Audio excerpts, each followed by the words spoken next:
જય હિન્દ મિત્રો, હું મિલન વરિયા. આપણી YouTube channel learn today lead ટુમોરોમાં તમારા બધાનું હાર્દિક સ્વાગત છે. તો આપણે વાત કરતા હતા ભારતના બંધારણની, અને એમાં ઓલરેડી 10 ચેપ્ટર પૂરા કરી દીધા હતા. અને 11મા નંબરનું ચેપ્ટર જે મૂળભૂત અધિકારો છે, બરોબર, પહેલા કેટલા હતા? 7 હતા. અત્યારે જે હાલના બંધારણમાં કેટલા છે? 6 છે, બરોબર. તો એ 6 મૂળભૂત અધિકારો આપણે જોઈ લીધા હતા. અને આજે આ મૂળભૂત અધિકારોનું ચેપ્ટર, બરોબર, એનો લેક્ચર નંબર 14 છે.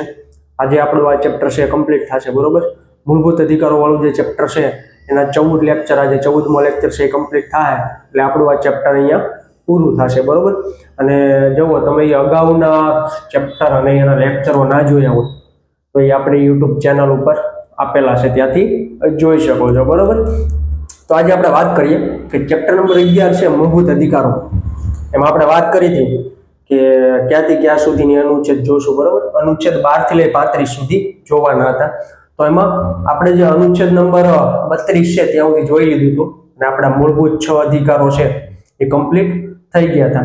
પછી જે 33, 34 અને 35 નંબરની જે અનુચ્છેદ છે, બરોબર, એ મૂળભૂત અધિકારો છે એના કંઈક મોકૂફ એ બાબતે વાત કરેલી છે કે ક્યારે આપણા મૂળભૂત અધિકારો છે એ મોકૂફ રહી જાય છે, ક્યારે એને મૂળભૂત અધિકારોને મોકૂફ રાખવામાં આવે છે, બરોબર. તો એની વાત કરશું આપણે. તો ચેપ્ટર 11 મૂળભૂત અધિકારો, અને એમાંનો લેક્ચર 14, બરોબર. એમાં જોઈએ આપણે અનુચ્છેદ નંબર 33, બરોબર. તો 33 એટલે શું? તો કે સશસ્ત્ર બળો માટે મૂળભૂત અધિકારોની મોકૂફી, બરોબર. હવે કોઈ પણ કટોકટી લાગુ પડે તો ત્યારે મૂળભૂત અધિકારો છે એનું ઉલ્લંઘન થતું હોય છતાં પણ એની મોકૂફી રાખવામાં આવે છે, બરોબર. એ કાયદેસર વસ્તુ છે, એમાં કોઈ પણ જગ્યાએ પડકારી શકાતી નથી. હું કામ? કેમ કે ત્યારે કોઈ પણ કટોકટી લાગુ હોય છે. તો આપણે જોઈએ અનુચ્છેદ નંબર 33 એ શું કહે છે? તો સશસ્ત્ર બળો, ગુપ્તચર એજન્સી, પોલીસ દળો વગેરે માટે બનાવેલ કાયદા માટે મૂળભૂત અધિકારોમાં સુધારા વધારા. હવે આજે કોઈ પણ વોર થયું છે, બરોબર, આઉટ ઓફ બીજી કોઈ કન્ટ્રી યારે છે, વોર થાય છે, યુદ્ધ થાય છે, ત્યારે અથવા તો કોઈ ગુપ્તચર એજન્સી હોય, બરોબર, આઈબી ની વાત કરી લઈએ, સીબીઆઈ ની વાત કરી લઈએ, એ બાબતે કોઈ પણ ત્યારે, અથવા તો પોલીસ દળો બાબતે કઈ ઓપરેશન હાલતા હોય ત્યારે જો મૂળભૂત અધિકારો છે એની મોકૂફી રહે તો આપણે એને પડકારી શકાતા નથી. એની કંઈક વાત કરેલી છે અનુચ્છેદ નંબર 33માં, બરોબર. તો અનુચ્છેદ 33 અને 34માં મૂળભૂત અધિકારોના અપવાદ છે અને તેના અનુરૂપ કાયદો બનાવવાની સત્તા સંસદને રહેશે. મોસ્ટ ટાઈમ, બરોબર. અનુચ્છેદ 33 અને 34માં એવું કીધેલું છે કે મૂળભૂત અધિકારોના અપવાદ છે. અનુચ્છેદ નંબર 33 અને 34 છે એ એનું અપવાદ છે મૂળભૂત અધિકારો, જે આપણે 12 થી લઈને 32 સુધીની જે અનુચ્છેદ જોઈ હતી, બરોબર. અને એ 6 જે મૂળભૂત અધિકાર છે એના અપવાદ છે. કઈ અનુચ્છેદ? અનુચ્છેદ નંબર 33 અને 34. હવે એ અપવાદમાં જે કાયદો બનાવવો પડે, બરોબર, એ સત્તા કોને છે? માત્ર ને માત્ર સંસદ પાસે રહેલી છે. કોની પાસે? સંસદ પાસે. સંસદ સિવાય કોઈ પણ એમાં કાયદો બનાવી શકે નહીં. અનુચ્છેદ 33 અંતર્ગત કાયદો ઘડવાની સત્તા સંસદને જ છે. સંસદ દ્વારા બનાવેલા કાયદાને કોઈ પણ ન્યાયાલયમાં મૂળભૂત અધિકારોનું ઉલ્લંઘન થઈ રહ્યું છે તે રીતે પડકારી શકાય નહીં. મોસ્ટ ટાઈમ કોઈ પણ કટોકટી લાગુ પડી છે, કઈ પણ ઓપરેશન ચાલુ છે, બરોબર, તો રાષ્ટ્રપતિ છે, માનો કે રાષ્ટ્રીય કટોકટી લગાવી ત્યારે સંસદ કોઈ પણ કાયદો બનાવે છે, કોઈ પણ કાયદો ઘડે છે, એ અમુક ટાઈમ પૂરતી હોય છે, બરોબર. એ કટોકટી છે એનો ટાઈમ આગળ આવશે, કટોકટી વાળું ચેપ્ટર આખું આવશે કે કેટલા ટાઈપની કટોકટી હોય, કઈ કટોકટી કઈ અનુચ્છેદ અંતર્ગત આવે છે, અને કટોકટીમાં કોની મૂળભૂત કઈ ભૂમિકા હોય છે એની કઈક વાત આગળ આવશે, બરોબર. તો ત્યારે કટોકટી લાગે ત્યારે સંસદ કોઈ પણ કાયદો બનાવે છે, બરોબર. એની કાયદો છે એ મૂળભૂત અધિકારોનું ઉલ્લંઘન કરતું હોય, બરોબર, તો એ પબ્લિકના હિતમાં જ હોય, એટલા માટે જ સંસદે કાયદો બનાવ્યો હોય. કેમ કે ત્યારે કોઈ પણ કટોકટી લાગુ પડેલી હોય ત્યારે એને સંસદ જે કાયદો બનાવે છે અને કોઈ પણ ન્યાયાલયમાં પડકારી ન હોય, કોઈ પણ આપણું નહીં આપણે, બરોબર, સ્વતંત્ર ભારતના નાગરિક હોય અને એના મૂળભૂત અધિકારોનું ઉલ્લંઘન થાય છે, બરોબર, તો પણ એને પડકારી શકાય નહીં, કોઈ નહીં આપણે તમારું, બરોબર. શું કામ? કટોકટી લાગુ છે, બરોબર, પબ્લિકના હિતમાં છે, પબ્લિકના હિતમાં કટોકટી લગાવવામાં આવેલી છે, એના હિતમાં કાયદો બનાવવામાં આવેલો છે, એટલે એને પડકારી શકાય નહીં. પછી આપણે આગળ વાત કરીએ માર્શલ લો અને મૂળભૂત અધિકારો. સૈન્ય કાયદો. મોસ્ટ ટાઈમ માર્શલ લો નો ઘણીવાર બધા સાંભળ્યું છે કે માર્શલ લો લાગુ પડ્યું, સૈન્ય કાયદો લાગુ પડ્યો. હવે કોઈનું નહીં હાલે એવી ઘણી વાત સાંભળી છે કે આર્મીને ઉતારી, એરફોર્સને ઉતારી, બરોબર, નેવીનું ઓપરેશન ચાલુ છે. માર્શલ લો કાયદો, બરોબર, સૈન્ય કાયદો, એ એમાં કઈ અનુચ્છેદ આવે છે? અનુચ્છેદ 34, બરોબર, એ કંઈક માર્શલ લો ની વાત કરે છે. હવે એમાં જોઈએ આપણે અનુચ્છેદ 34 માં, અનુચ્છેદ 34 મુજબ મૂળભૂત અધિકાર પર નિયંત્રણ કરવામાં આવે છે જ્યારે તે ક્ષેત્રમાં માર્શલ લો લાગુ હોય, બરોબર. હવે અનુચ્છેદ 34 ક્યારે લાગુ પડશે? સૈન્ય કાયદો ક્યારે લાગુ પડશે? બરોબર, મૂળભૂત અધિકાર પર નિયંત્રણ કરવામાં આવે છે જ્યારે તેના ક્ષેત્રમાં માર્શલ લો લાગુ હોય. હવે કોઈ પણ ક્ષેત્રમાં આર્મીનું હોય, માર્શલ લો લાગેલો હોય, સૈન્ય કાયદો લાગેલો હોય, અનુચ્છેદ 34 મારેલી હોય, બરોબર, ત્યારે મૂળભૂત અધિકારોનું નિયંત્રણ ચાલુ થઈ જાય, એની મોકૂફી ચાલુ થઈ જાય, બરોબર. ત્યારે એને લલકારી ન હોય, એને પડકારી ન શકાય કે હું તો સ્વતંત્ર ભારતનો નાગરિક છું, બરોબર, હું ભારતનો નાગરિક છું, મારા મૂળભૂત અધિકારનું ઉલ્લંઘન થયું છે, બરોબર, ત્યારે એ કઈ ચાલશે નહીં, કોઈ પણ જગ્યાએ પડકારી શકાતા નથી. પછી માર્શલ લોમાં તમામ આદેશ અને નિયંત્રણ સંસદના હાથમાં હોય છે. મોસ્ટ ટાઈમ બી, બરોબર, ઘણીવાર કન્ફ્યુઝન ઊભું કરી દે. માર્શલ લો હોય તો એ તમામ છે નિયંત્રણ, નિયમન, બરોબર, કોના હાથમાં હોય?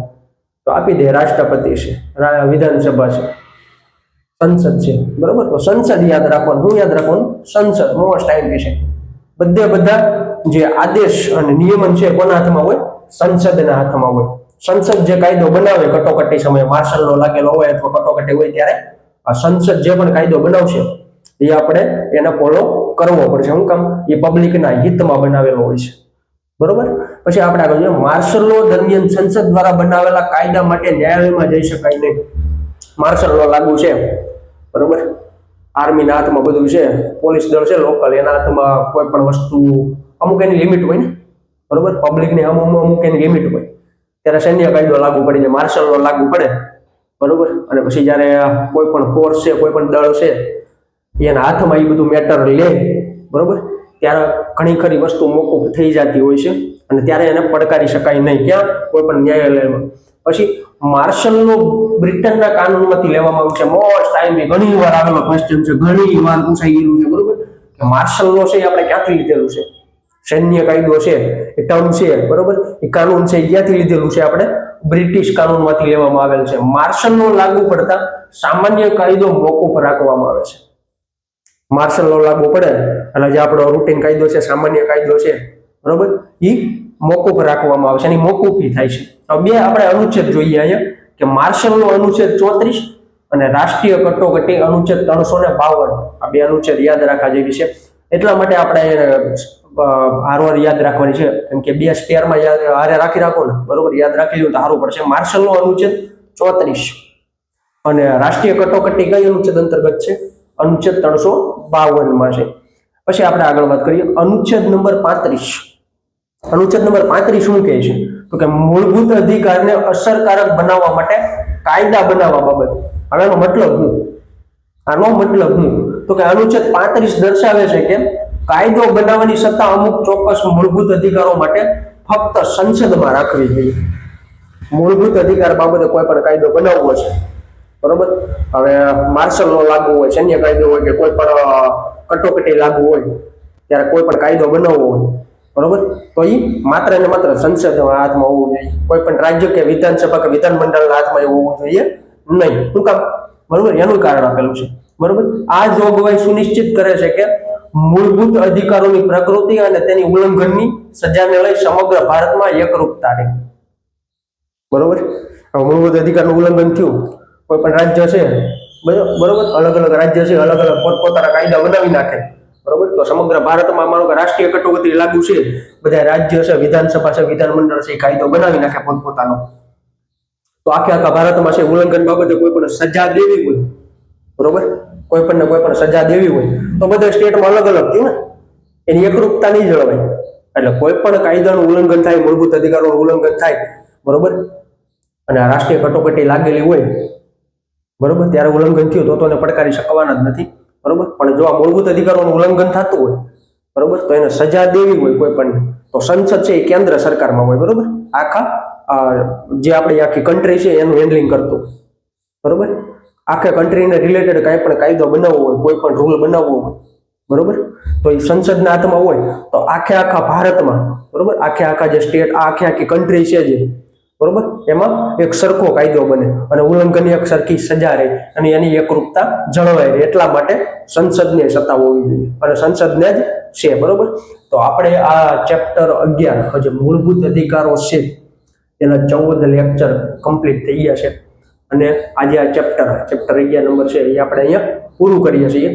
આગળ છે અહીંયા ભાગ 3 ની વાત હતી. હવે ભાગ 4 માં જે 12મા નંબરનું ચેપ્ટર છે, બરોબર, રાજ્યનીતિના માર્ગદર્શક સિદ્ધાંતો, બરોબર, એની કંઈક વાત કરશું, ક્યાંથી લીધેલા છે, પછી મૂળભૂત અધિકારો અને રાજ્યનીતિના માર્ગદર્શક સિદ્ધાંતો છે એની કમ્પેરિઝન શું છે, બરોબર, એ માર્ગદર્શન સિદ્ધાંતો ક્યાં ક્યાં છે એની બધી આપણે વાત કરશું. આની પછીનું ચેપ્ટર 12 ટૂંક સમયમાં આવી જશે.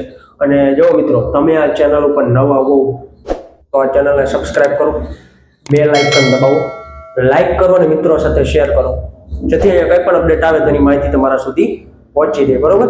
તો બધાને જે રનિંગ ચાલુ થઈ ગયું છે, ગ્રાઉન્ડ ચાલુ થઈ ગયું છે, બરોબર, ફૂલ જોશથી તૈયારી કરો, બરોબર. જેને થોડોક સમય મળ્યો છે એ સમય યુટિલાઇઝ કરો અને જેને આવી ગયું છે, બરોબર, જેને કંકોત્રી આવી ગઈ છે, કંકોત્રી એટલે બધાની આવી ગઈ છે, પણ જેને પહેલાની તારીખ આવેલી છે સ્ટાર્ટિંગની તે, બરોબર, 100% તમારું આપી ગયો એમાં, બરોબર.